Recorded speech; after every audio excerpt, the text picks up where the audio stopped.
pada karunia wajibkan kembali kita dapat menjalankan sebagian kewajiban kita sebagai muslim muslimah, sholat subuh berjamaah di tempat yang paling mulia, masjid di awal waktu. Teriring doa mudah-mudahan seluruh rangkaian ibadah kita sepanjang malam, zikir, tawa, tahajud, sampai qobliyah subuh kita hingga subuh dan juga ta'lim kita ini mudah-mudahan diterima oleh Allah Subhanahu wa taala.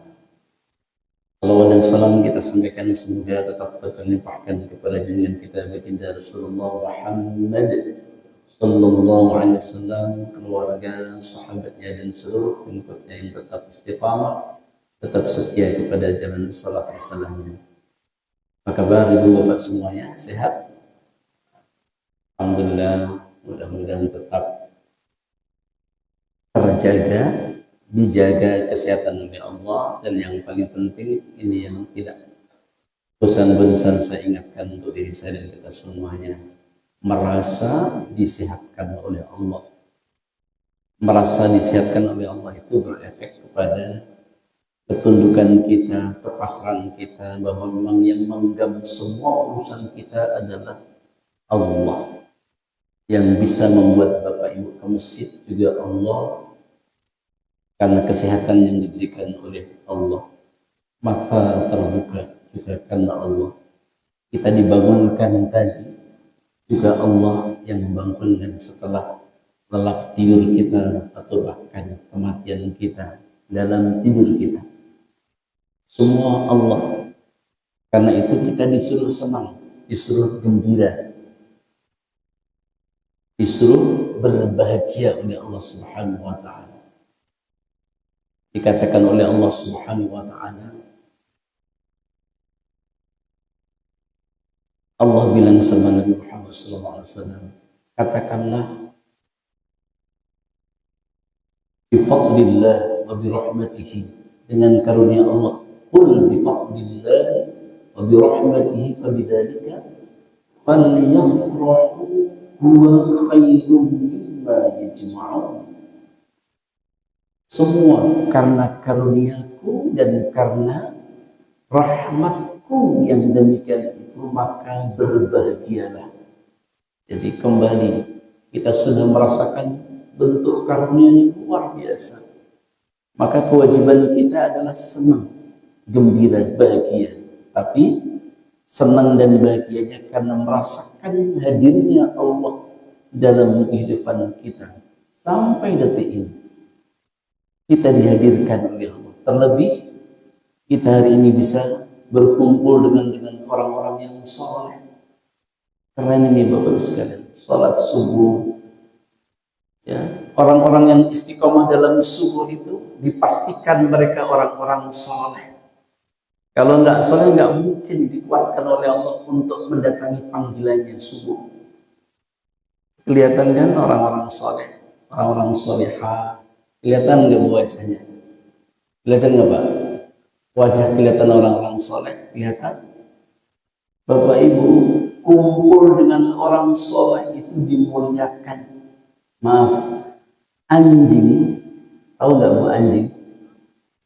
Tahu nggak Pak anjing? Anjing itu kumpul dengan orang soleh, itu masuk surga. Terus sebagian ulama mengatakan kelak ada anjing yang gara-gara ia senang dengan orang soleh masuk surga, Pak. Itu yang dikenal dengan anjingnya Ashabul Kahfi. Bahkan Allah memuliakan anjing itu, disebut namanya tidak kurang dari 3 kali oleh Allah dalam Al-Quran. Anjing, Pak, kumpul dengan orang saleh, senang kumpul dengan orang saleh, masuk surga. Gimana dengan kita? Maka kita disuruh kumpul dengan orang saleh. Ini kan orang-orang saleh semua kan ya? Iya Pak ya? Lalu orang saleh semua kan? Maka saya senang sekali, bahagia betul Orang-orang soleh masuk surga. Siapa yang senang kumpul dengan orang-orang soleh masuk surga. Kalau anjing saja masuk surga gara-gara senang dengan orang soleh, apalagi kita. Ini dahsyatnya subuh ta'lim. Yang kita kaji adalah karya atau ucapan-ucapan orang paling saleh di muka bumi. Yang kita kaji adalah hadis-hadis Rasulullah, perkataan-perkataan manusia yang paling agung. Dia adalah Sayyidul Awwalin wal Akhirin, Sayyidul Anbiya wal Mursalin, pemimpin para nabi dan rasul, pemimpin dari manusia, makhluk pertama dan makhluk terakhir. Enggak keren? Kumpul dengan orang soleh, kita mengkaji, belajar, mencoba untuk memahami kalimat-kalimat agung dari orang manusia yang paling soleh. Dia adalah atqal atqiya, orang yang paling takwa di muka bumi. Dia adalah asfal asfiya, orang yang paling lembut hatinya di muka bumi. Dia adalah azkal azkiya, yang paling suci, yang paling bersih. Nabi Muhammad sallallahu alaihi wasallam.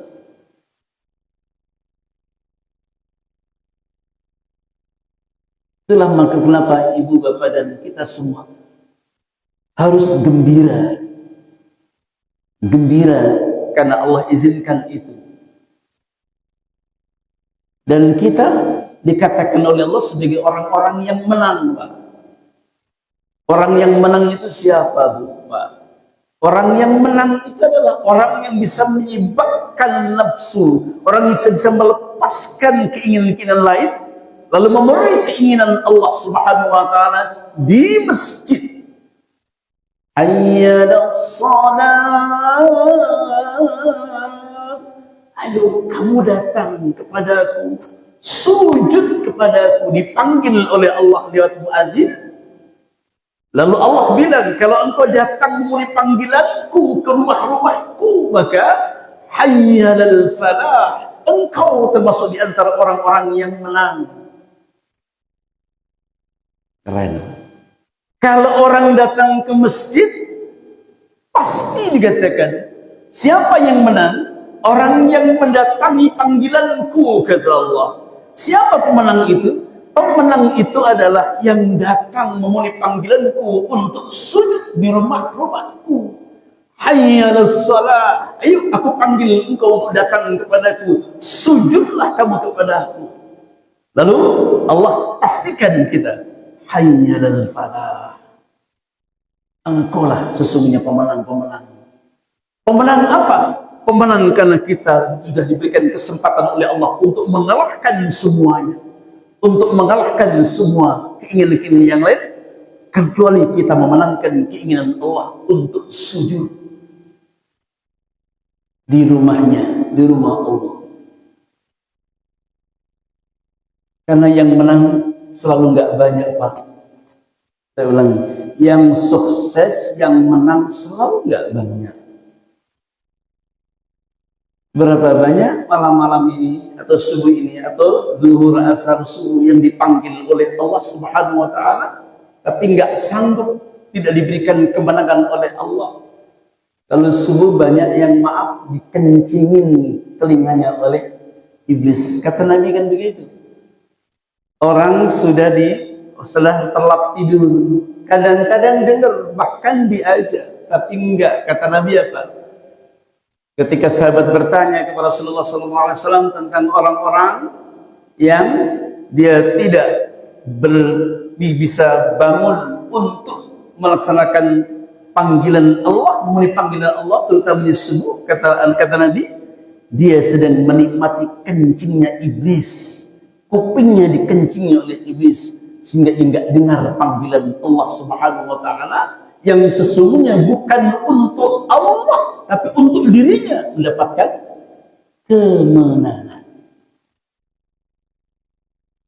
Ibu bapak yang dimuliakan oleh Allah Subhanahu wa taala. Jadi mari kita menikmati kemenangan yang dianugerahkan oleh Allah, karena kita berhasil untuk mengalahkan semua keinginan-keinginan yang lain dan memenuhi keinginan Allah, yakni sujud di rumahnya atas panggilan. Dan mereka yang dipanggil oleh Allah bukan orang sembarangan, Bu. Yang dipanggil presiden tentu bukan orang sembarangan. Yang dipanggil oleh panglima tentu bukan orang sembarangan. Pasti orang yang dipilih oleh Allah. Maka mereka yang bisa sujud kepada Allah sesungguhnya adalah orang-orang yang dipilih oleh Allah. Rasakan kenikmatan itu, Pak. Dipilih. Yang memilih kita siapa? Pemilik alam jagat raya, penggenggam setiap ruh, pemilik surga dan neraka, Maliki Yaumiddin, raja hari akhir, hari kiamat. Sekaligus dia Malikin Nas, raja dari seluruh manusia. Itu yang sedang memilih kita untuk kita bisa menghadap dan kita memenuhi panggilan Sang Maha itu. Masya Allah. Bapak Ibu sadari itu betul saat kita bersujud. Terima kasih kita kepada Allah. Terima kasih kepadamu, wahai Rabb, yang telah memilih aku di antara jutaan, di antara miliaran manusia di muka bumi untuk bersujud. Dan aku termasuk di antara yang Engkau pilih, ya Allah. Berterima kasihlah, terutama dalam sujud kita. Terima kasih untuk terpilihnya kita semuanya menjadi orang-orang yang dipanggil oleh Allah Subhanahu wa taala.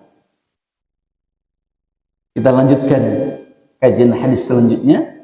Kemarin terakhir ternyata sampai 44. Kita baca sekarang 45 dan 46. Yang pertama dari hadis riwayat Imam Ahmad dan juga Al-Baihaqi, Rasulullah SAW bersabda, "Ihtarisu minan nasi bisu'idh dhann."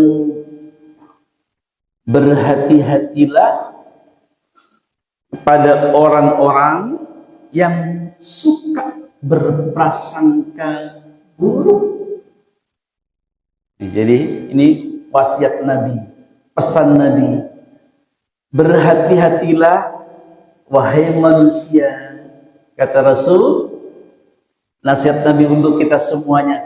Berhati-hatilah menghadapi orang yang suka berprasangka buruk. Bisu'idh dhann. Kita disuruh oleh Rasulullah SAW untuk berhati-hati. Ihtarisu, menghadapi orang-orang yang suka berprasangka buruk. Hati-hati saja. Tapi habis itu ya sudah. Hati-hati menghadapi itu, orang-orang yang suka itu. Nanti prasangka buruknya kadang-kadang kemudian ditularkan kepada orang lain. Awas lu, orang itu. Awas kalau ketemu. Awas lu. Nah, ini. Padahal itu buktinya prasangka saja. Bukan kenyataan. Apalagi sekarang ini di tahun politik dahsyat sekali. Di tahun politik ini kan luar biasa. Keberanian orang untuk menyebarkan prasangka-prasangka buruk, dugaan-dugaan, padahal belum tentu terjadi. Merendahkan orang lain untuk mengangkat diri atau kelompoknya. Tapi bukan tidak berdasarkan dengan fakta, bukti yang otentik, tapi hanya dugaan, hanya prasangka. Itu sangat membahayakan, Bapak sekalian.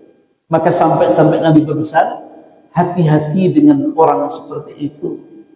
Tapi kalau kita menghadapi orang seperti itu, ya sudah, hati-hati kemudian santai, biarkan saja. Kalau orang menyangka kita begini begitu, selama kita tidak melakukan apapun, selama kita tidak melakukan apa yang didugakan oleh mereka, santai. Menunjukkan bahwa yang paling tahu tentang diri kita adalah Allah, ya sudah. Kita toh tidak bisa untuk mengontrol hati orang lain. Jangankan orang lain, Bapak Ibu sekalian, mengontrol istri bagi suami itu nggak sanggup. Mengontrol suami juga nggak sanggup. Ibu nggak mungkin punya kemampuan untuk mengontrol hati suami. Yang dipikir oleh suami tentang ibu nggak ada, ibu nggak bakalan tahu. Sama, yang dipikir oleh istri, para suami nggak bisa tahu. Kita nggak sanggup mengontrol apa yang sedang dipikirkan anak kita, nggak bisa. Maka kalau kita tahu dengan orang-orang yang suka seperti itu, cukup dibilang sama Nabi, tadi kamu hati-hati saja. Penidusan hati, maka disuruh hati-hati. Paling tidak jangan mengumbar cerita. Karena boleh jadi cerita kita 2 ditambah oleh dia kepada orang lain jadi 5. Kenapa? Ditambah dengan prasangka-prasangka yang buruk tadi. Jangan-jangan dia begini, jangan-jangan dia begini, jangan-jangan dia begini. Padahal kita sampaikan cuma 2. Terus kemudian. Itu bahayanya. Itu dikatakan Nabi. Kenapa kita disuruh berhati-hati kepada orang yang suka prasangka buruk. Celakanya kalau prasangka buruk itu kemudian ditebarkan kepada orang lain. Untuk apa? Untuk membuat keburukan-keburukan kita di masyarakat. Tapi kalau sudah kita hati-hati, ternyata tetap ada orang seperti itu, biarkan saja. Karena tadi, toh kita juga tidak akan pernah sanggup mengontrol hati orang. Bahkan orang yang paling dekat pun kita tidak punya kemampuan atau tidak diberikan kemampuan oleh Allah untuk mengontrol hati saudara-saudara kita.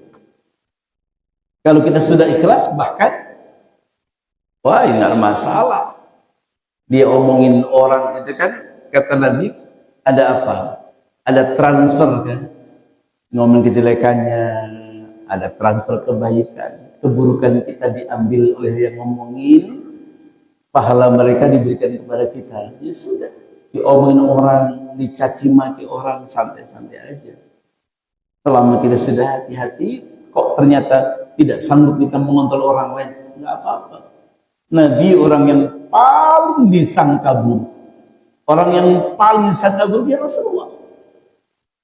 Bahkan ketika Nabi hijrah ke Madinah pun, orang-orang munafik Madinah pun ada yang khawatir.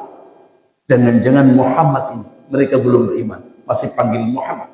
Jangan-jangan Muhammad dan orang-orang Mekah ini mau invasi, mau merampas, mau bla bla bla bla. Prasangka buruk.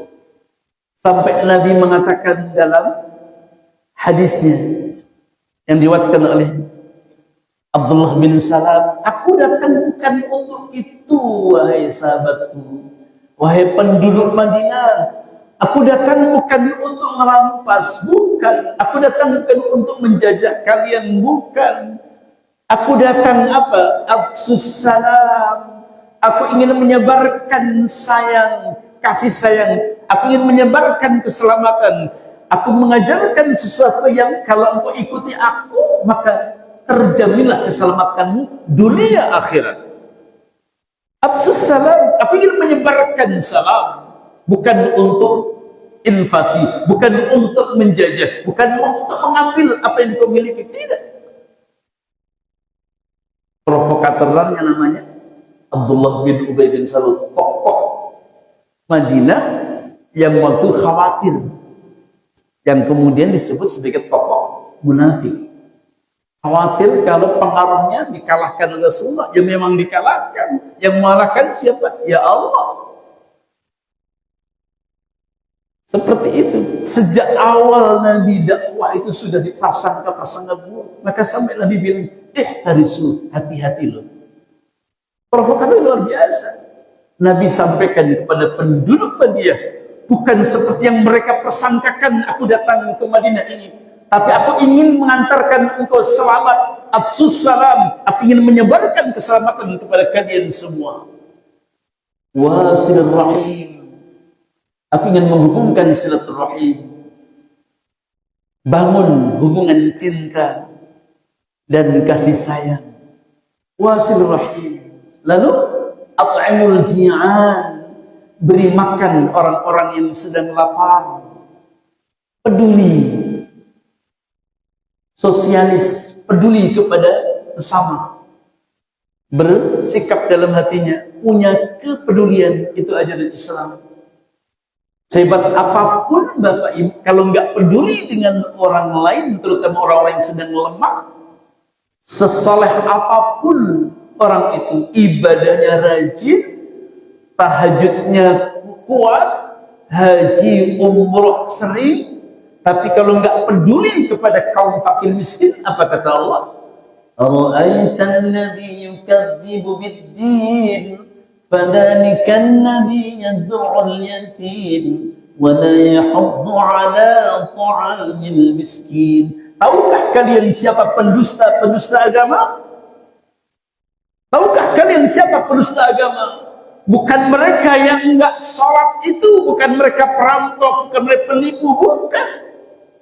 Pendusta agama adalah mereka yang sujud kepada Allah, mereka yang mungkin tahajudnya rajin, mereka haji, umrah, tapi enggak peduli dengan anak yatim, enggak peduli dengan kaum fakir miskin. Nabi ajarkan, jangan kau sangka itu. Sampaikan, bahkan itu menjadi pidato pertama Rasulullah. Baru pertama kali menginjakkan kaki suci Nabi ke Makkah, dari Makkah ke Madinah, itu yang disampaikan untuk menepis prasangka-prasangka buruk yang dikembangkan oleh Abdullah bin Ubay bin Salul. Bukan untuk itu aku datang. Dan yang keempat apa? Wassalul lail wan nas niyam. Tegakkan salat malam ketika kebanyakan orang sedang terlelap tidur. Ibu yang dimulakan oleh Allah Subhanahu wa taala. Sekali lagi, sekalipun Nabi perintahkan itu untuk hati-hati, tapi jika kita menghadapi seperti itu, biarkan saja.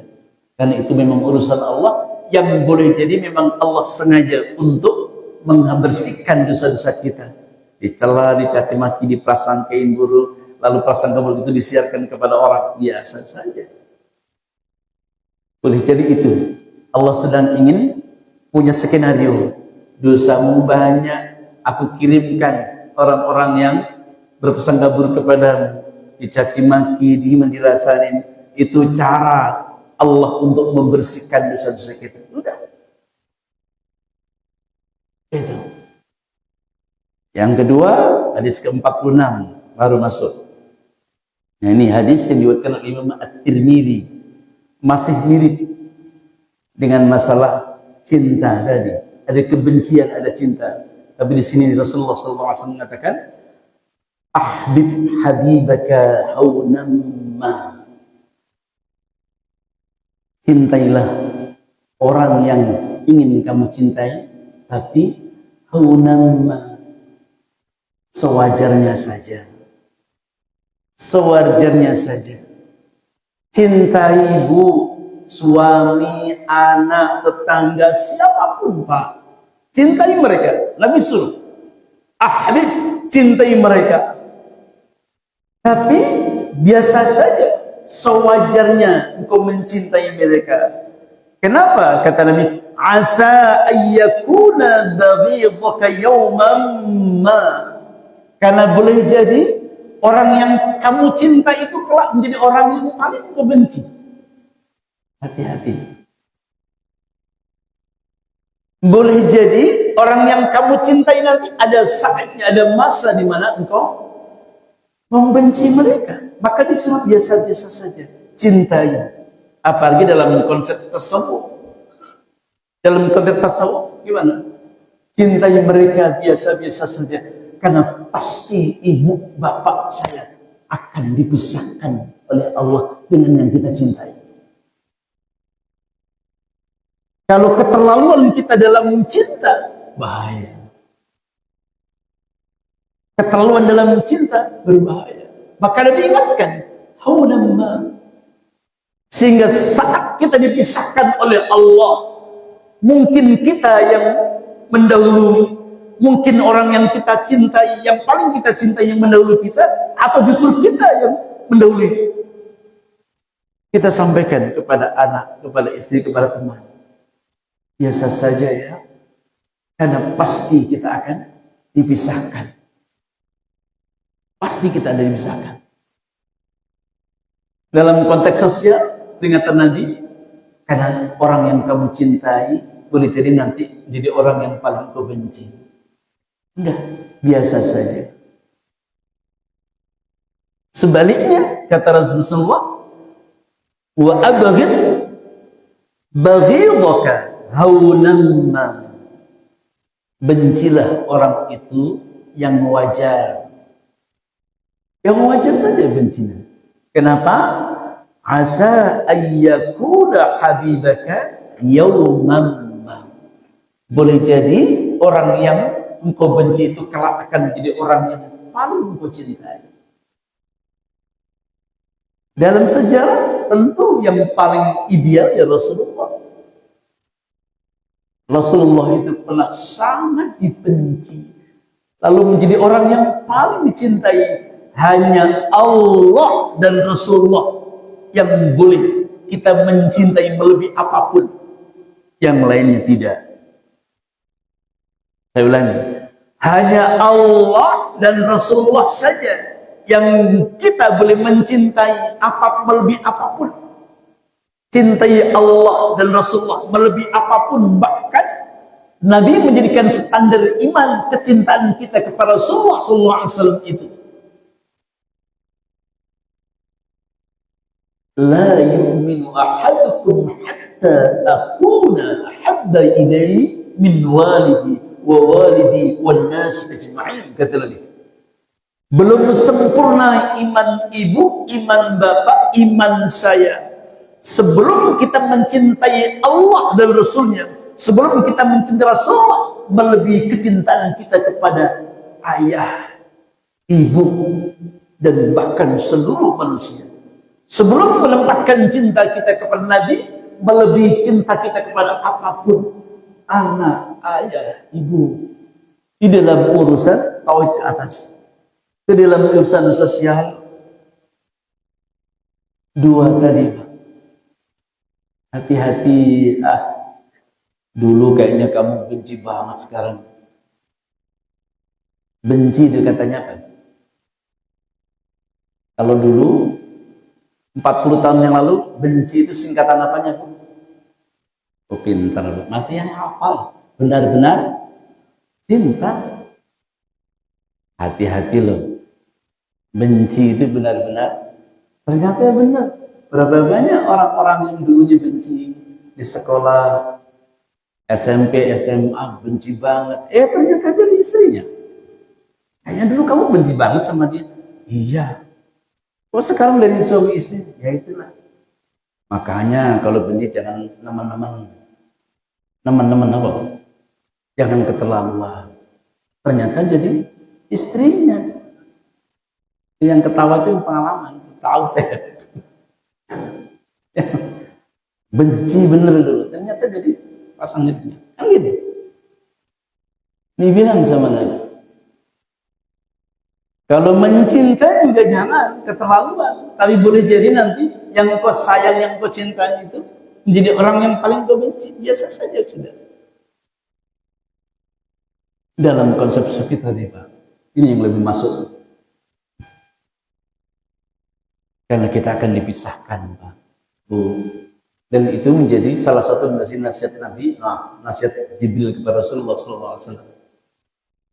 Ahbib ma syi'ta ya Muhammad. Cintai ya Muhammad. Terserah kamu mencintai. Cintai apa yang kau ingin cintai ya Muhammad. Tapi fa'innaka munfarikun. Tapi ingatlah, engkau pasti akan dipisahkan. Itu Jibril sedang mengajarkan kita lewat Nabi Muhammad SAW. Ahbib ma syi'ta ya Muhammad fa'innaka munfarikun. Cintai Muhammad sesuai dengan sesukamu. Apa saja yang kau cintai. Tapi diingatkan, engkau pasti akan dipisahkan.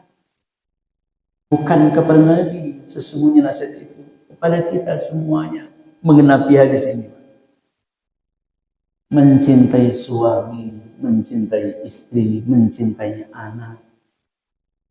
Jangan bahkan menjadi ayah ibu. Kita semua punya pengalaman, saya punya pengalaman. Saya itu masih ingat betul sampai sekarang, Pak. menyiapkan hati bagaimana nanti ditinggalkan oleh ayah ibu saya. Saya ingat betul, saya bilang, ya Allah, Engkau pasti akan memisahkan diriku dengan bapak ibu saya. Tolong ya Allah, berikan kemampuan untuk bisa menghadapi waktu itu, hari itu. Dan tiba. Dan maknanya pasti tiba waktu itu. Itu beberapa tahun sebelum ayah dan ibu saya meninggal, itu saya sudah bilang sama Allah. Saya masih ingat sekali. Ya Allah, Engkau pasti memisahkan antara diriku. Apakah aku yang lebih dulu mati atau bapak ibu saya? Dan ketika hari itu tiba, memang tidak mudah sebagai seorang anak ditinggalkan ayah ibu. Ya Allah, ternyata. Tapi harus kita alami. Pasti perasaan, pasti sama. Kita semua kan, yang belum pasti akan mengalami, yang sudah pasti juga merasakan seperti apa yang saya rasakan. Betapa ternyata beratnya. Bahkan jangankan kita Nabi Muhammad SAW, manusia agung itu juga berat. Putra laki-lakinya semuanya tiga-tiganya wafat dalam pangkuan beliau. Qasim, Abdullah, dan Ibrahim masih usia-usia kecil, belum genap 2 tahun, ada yang 1 tahun, ada yang bulan, ada yang 1 tahun 2 bulan.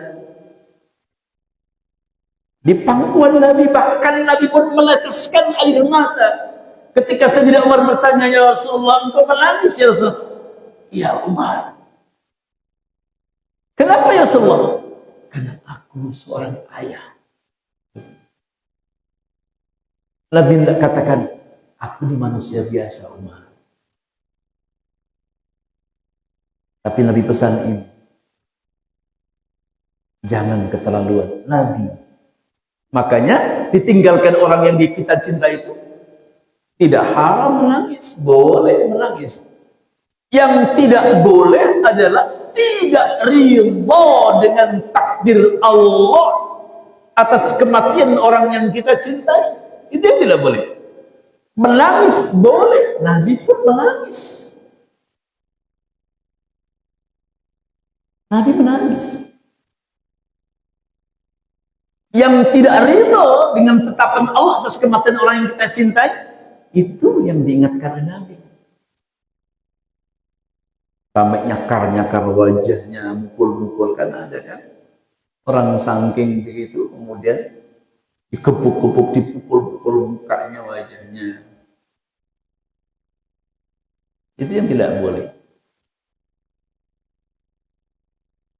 Sekali lagi dalam konteks sosial itu, karena pasti ibu, bapak, dan saya akan dipisahkan oleh Allah dengan orang yang paling kita cintai dan juga orang yang paling kita benci. Sama. Pasti akan berpisah, Pak. Maka Nabi bilang begitu. Dalam sosial, ya sudah, jangan keterlaluan mencintai. Nanti orang yang paling kau cintai bisa jadi orang yang kau benci. Tapi juga jangan keterlaluan kalau kau benci orang. Maka dalam konsep Islam itu, yang dibenci bukan orangnya sebetulnya. Nabi itu, Pak, Bu, ngajarin kita benci perbuatan nakalnya, jangan orangnya. Karena kalau ibu bapak membenci orangnya, personalnya, bahaya. Kalau ibu bapak membenci personalnya, orang personalnya sudah baik, tetap bapak ibu benci.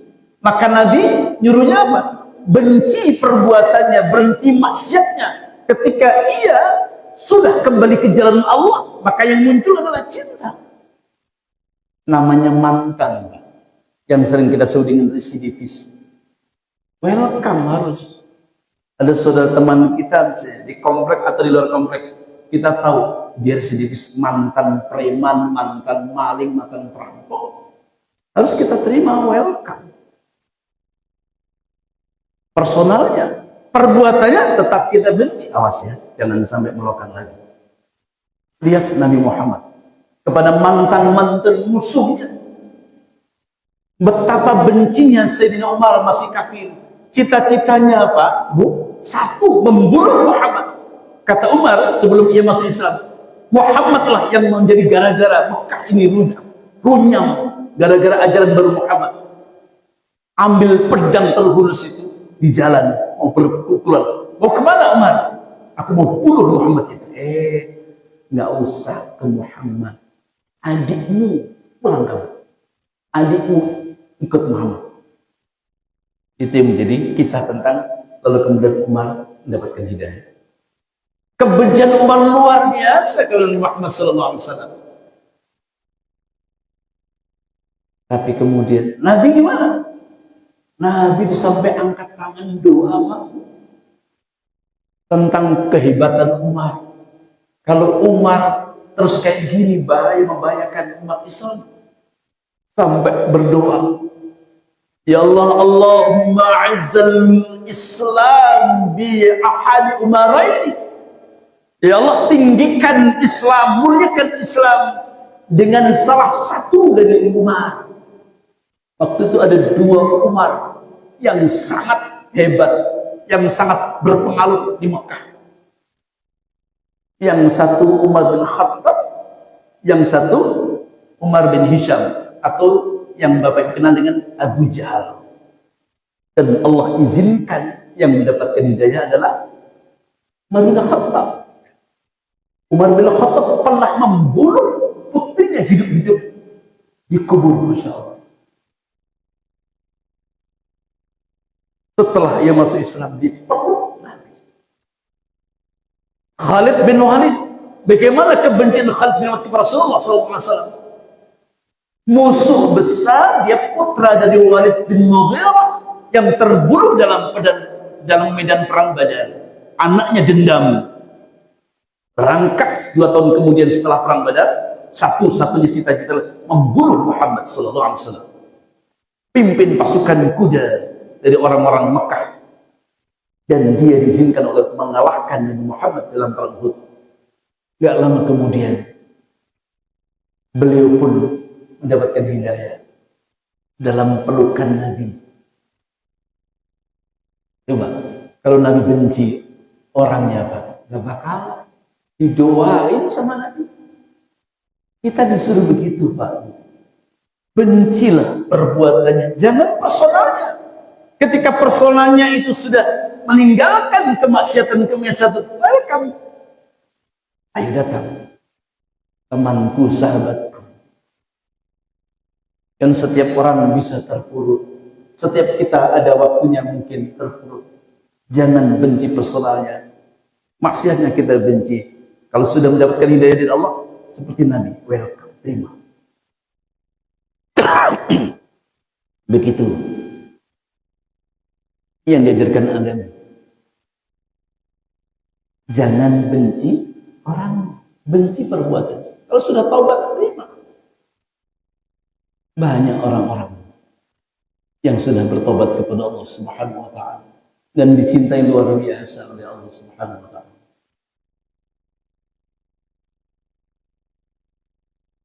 Nah, sekali lagi, dalam konteks sosial, tapi dalam hubungan kita kepada Allah tak terbatas, Pak. Seperti tadi di awal saya katakan, kecintaan kita kepada Allah dan Rasulullah tak terbatas. Silakan engkau mencintai dengan kecintaan full Allah dan Rasulullah, sehingga kecintaan kita akan menyatukan kita dengan cintanya Allah Subhanahu wa ta'ala. Kalau sudah nyatu dengan cinta kita, dahsyat, Pak. Cinta dengan orang yang paling dicintai oleh Allah, Nabi Muhammad SAW. Tadi anjing saja kumpul cinta kepada orang saleh masuk surga. Apalagi kalau kita mencintai Nabi. Nabi dijamin surga, masuk surga pasti. Saya ingin menutup. Kita sekarang 40 berapa masih ya? 4, ini baru 40. Benar sama. Oke. Tadi 44 ditambah 5. Terus terakhir saya menutup dengan satu kisah tentang cinta kepada Nabi, kepada Allah dan Rasulullah. Ketika seperti ini Pak, hadis sahih riwayat Imam Muslim. Nabi sedang pidato, sedang ceramah begini.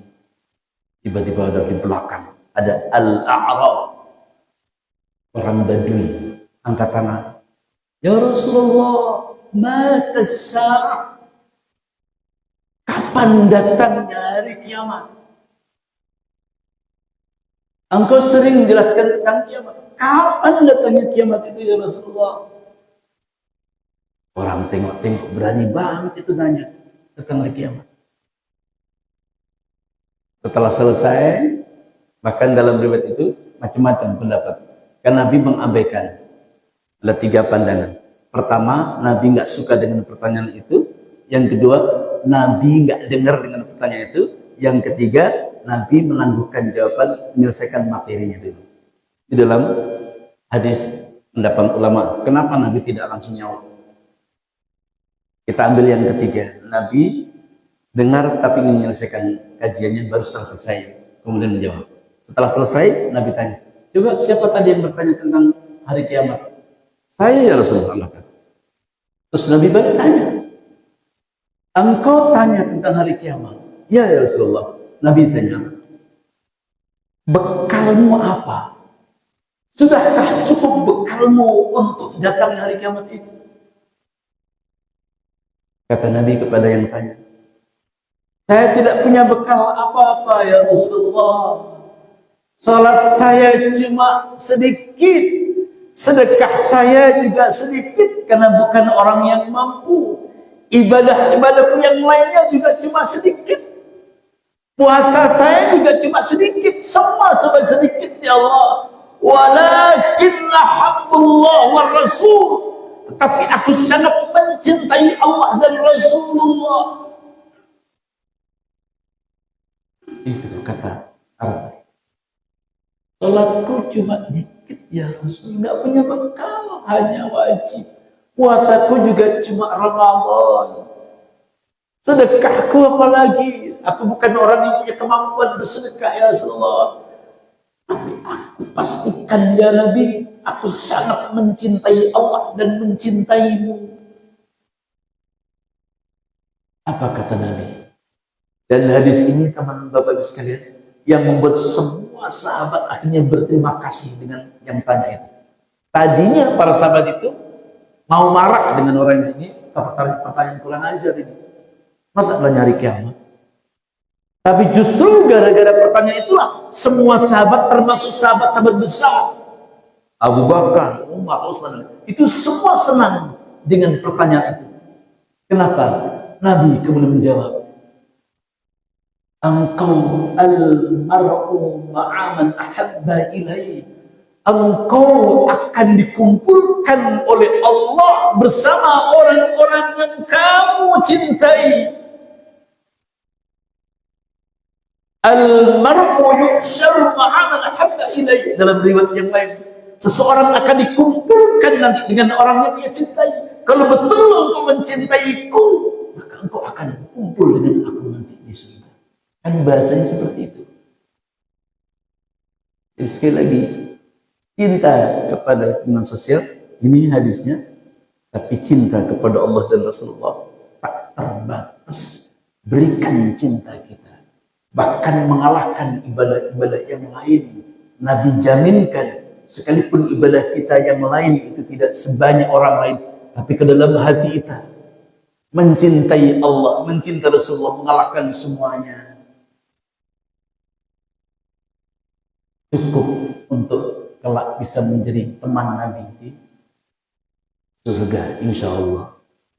Mudah-mudahan kita semua Bapak Ibu, syaratnya tadi salah satunya, bentuk cinta kita kepada Allah dan Rasulullah yang memenuhi panggilannya. Hayya lis-shalah, hayya lil-falah. Aku datang ya. Engkau panggil aku dengan cinta. Aku datang panggilan cintamu dengan cinta. Itu yang harus kita buktikan. Salat wajib ya Allah, aku datang. Itu baru.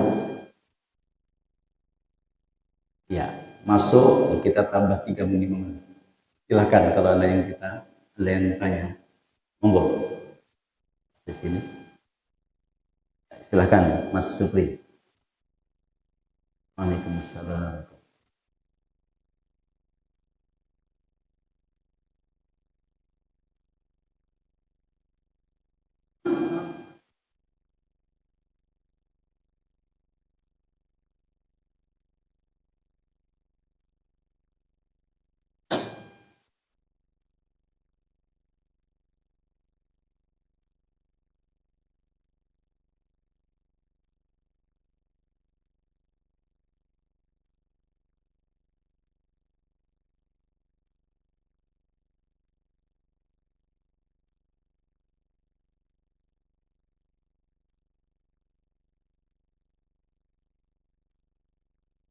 Baik, terima kasih Mas Supri.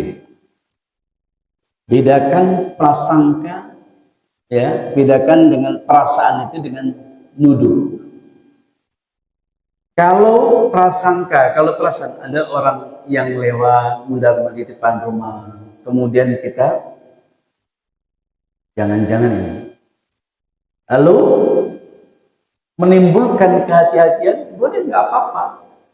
Yang salah adalah kalau masuk diceritakan sama tetangga, awas-awas lihat.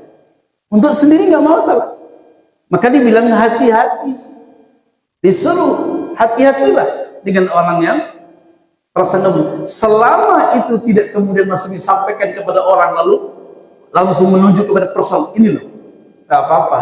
Untuk hati-hati, Pak, hati-hati. Sekarang banyak modus. Kemarin kan juga sampai di share sama Mas Sigit di grup itu. Hati-hati, ada orang luar biasa modus masuk Islam, ternyata tujuannya minta santunan di masjid ini. Ternyata habis itu masuk Islam ke masjid lagi. Dari sini masuk lagi masjid lagi. Ternyata tujuannya. Nah itu hati-hati seperti itu boleh. Yang tidak boleh adalah sebenarnya menyebarkan itu. Itu yang berbahaya. Termasuk misalnya anak. Kalau anak kewajiban kita beda. Nak, kenapa sudah jam segini belum pulang? Ayo pulang anak. Jangan-jangan seperti itu. Kekhawatiran orang tua kalau anak melakukan hal yang tidak baik, itu bahkan wajib. Kekhawatiran itu. Ya, tapi tidak boleh. Kamu jangan kamu gini, jangan kamu gini, nggak boleh. Batasi sampai tik di situ. Batasi. Nah, malam nanti di jalan bahaya, nanti kalau ada preman, ada yang jahat, sampai di situ ya. Tapi jangan dilanjutkan, biasanya setan masuk, lalu moncok-moncok diri kita. Jangan-jangan namanya narkoba lagi. Nah, sudah prasangka, itu yang tidak boleh. Tapi sebagai orang tua yang khawatir kepada anaknya, kenapa jam segini belum pulang? Nggak apa-apa, harus malah. Karena kita punya tanggung jawab tarbiyah dunia akhir kepada Allah pun tarbiyah. Yang terakhir, nah ini penting, dapat musibah, lalu prasangka buruk kepada Allah, nggak boleh, nggak boleh. Ingat dulu pernah saya kaji, ma asaba musibatin illa biidznillah. Semua musibah yang Allah berikan kepada kita, Bapak Ibu dan saya, semua atas izin Allah. Satu. Yang kedua, alladzi ahsana kulla syai'in khalaqah. Semua yang menimpa Bapak Ibu dan saya pasti yang terbaik. Alladzi ahsana kulla syai'in khalaqah. Sajadah ayat ke-7. Dialah zat Allah yang menciptakan segala sesuatu kehidupan ini dalam yang terbaik. Sakit, anak gagal, dimusuhi tetangga, dicaci, tiba-tiba pulang dari ngaji dicaci maki orang. Oh, sudah. Kok tiba-tiba saya nggak ngapa-ngapain, tiba-tiba orang sudah nikmati. Itulah yang terbaik. Mungkin tadi Allah sedang punya skenario untuk mengampuni dosa kita. Pasti sadari betul Bapak. Semua peristiwa yang terjadi kepada kehidupan kita itulah yang terbaik. Gagal ekonomi, keluarga, anak, tetangga, mertua, besan. Ingat ayat itu. 2. Yang ketiga, tak mungkin musibah yang Allah berikan kepada kita melampaui kemampuan kita. La yukallifullahu nafsan, Hafal semua kan? La yukallifullahu nafsan. Allah tidak mungkin memberikan musibah, cobaan melampaui kemampuan kita. Jadi nggak boleh berprasangka buruk dengan musibah yang Allah berikan kepada kita. Ingat tadi, pasti itu maksudnya baik. Mungkin menyakitkan, belum ketemu saja, akan ada tiba hikmah muncul. Oh iya, ternyata ini hikmahnya. Oh iya, ternyata ini hikmahnya. Dan sering banyak contoh. Paling banyak contoh orang marah-marah gara-gara anaknya lambat. Gara-gara anaknya lambat ke stasiun atau ke terminal atau ke bandara. Akhirnya ditinggal sama busnya. Di tengah marah-marah, gara-gara kamu tuh. Kita jadi terlambat naik bus. Coba, udah rugi berapa? 1 jam kemudian dapat berita, busnya masuk jurang, Mas. Akhirnya bilang, alhamdulillah nak, gara-gara kamu terlambat, gak jadi korban. Coba kalau tadi, kan tidak sedikit. Pesawat juga begitu. Kisahnya banyak. Orang yang tadinya marah-marah, ternyata Allah punya skenario. Sudah, ketika kejadian terjadi kepada kita apapun bentuknya, jangan bilang seandainya. Nabi, pernah kan saya sampaikan, salah satu kalimat yang Nabi nggak suka itu, seandainya. Sudah terjadi kok. Anak bapak tidak diajak ke mall, ke Gansit sayang. Anaknya diajak ke mall oleh tetangga, keserempet mobil. Marah nggak? Marah. Kenapa marah?